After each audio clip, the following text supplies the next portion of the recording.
Hi, and welcome to the Practice Room, the Real World Edition.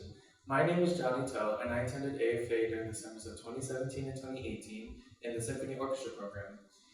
I currently study clarinet performance at the University of Michigan here in Ann Arbor, and today's episode is going to be all about organizing your practice. A common misconception about practice is that you have to play through all of your repertoire at full tempo over and over again for hours at a time mindlessly to make progress. However, this is not the case. I know this because I used to do that a lot, unfortunately. Something important to keep in mind when practicing is asking yourself, am I making progress?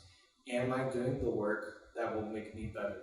A way to ensure that you are making progress is by setting very specific small goals in your practice sessions. An example of a very specific goal that can help you make progress is by saying, I want to work on a steady crescendo from this beat of this measure to this beat of that measure, and then work on a steady diminuendo from that beat of that measure to this beat of this measure. An example of a bad goal is by saying, I want to improve the phrasing in this passage. The more specific your goals, the faster you will make progress throughout your practice sessions. Another thing you can do to ensure that you get the most out of your practice sessions is by utilizing a practice journal. You can either use a notebook or an online journal. My personal favorite is the Modacity app on my phone. Specificity is also key here. You want to be as specific as possible when writing out your practice journals, and to be even more specific, you can set certain amounts of time for each exercise that you do. An example of a practice journal that you can write out for yourself is tone and all the different exercises that you do to develop your tone, and then technique, and then all the exercises that you use to develop your technique, and finally repertoire.